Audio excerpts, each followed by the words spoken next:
Hi guys, welcome to our daily encounter.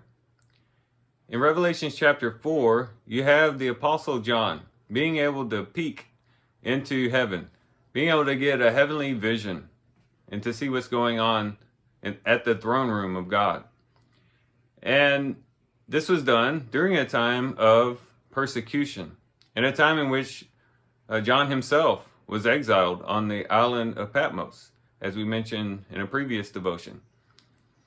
But it was during the time in which there was a lot of tension, a lot of struggle, a lot of trials in connection to the church and in connection to John himself, that he is able to view this heavenly vision.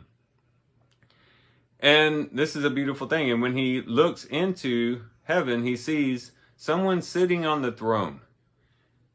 And as he looks at the person on the throne, he sees that he was like jasper stone and sardis in appearance.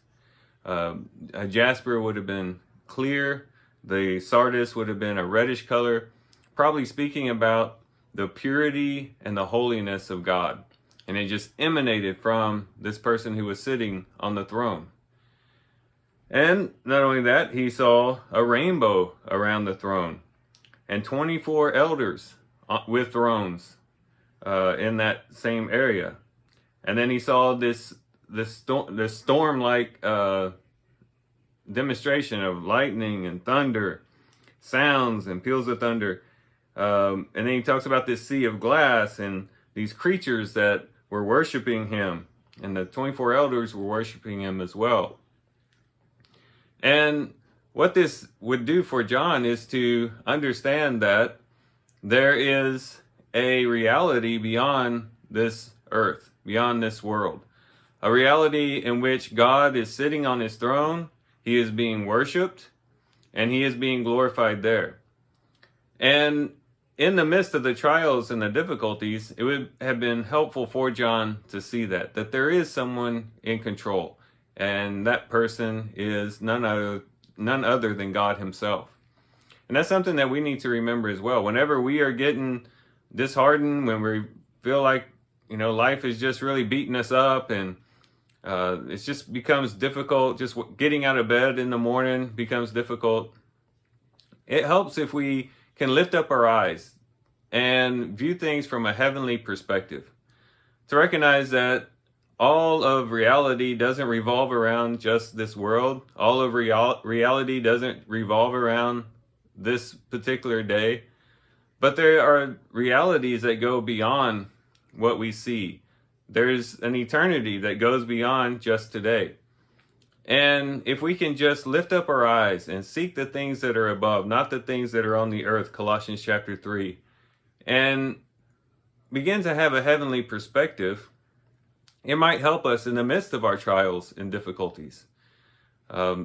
Yes, they would still be difficult, they'd still be hard, but at the same time, we would be more well equipped to endure them as we recognize that this is not the end, that this isn't all there is. And so as we read our reading today in Revelation chapter 4, let's be encouraged to also have a heavenly vision, so to speak. That is, setting our minds on things above, focusing on and centering on the one who is seated on the throne, recognizing the fact that he is in charge, that he knows what's going on, and he will have the ultimate say on how things turn out. And that he is powerful and that he is sovereign, and he's the one that deserves to be on the throne and no one else. But even though he is sovereign, he has a rainbow about his throne. He's bound by his covenant that he's made with us, and he is going to stick to that covenant because of his faithfulness. And not only that, he has these angelic beings that worship him, that are at his disposal to come and to fulfill his purposes.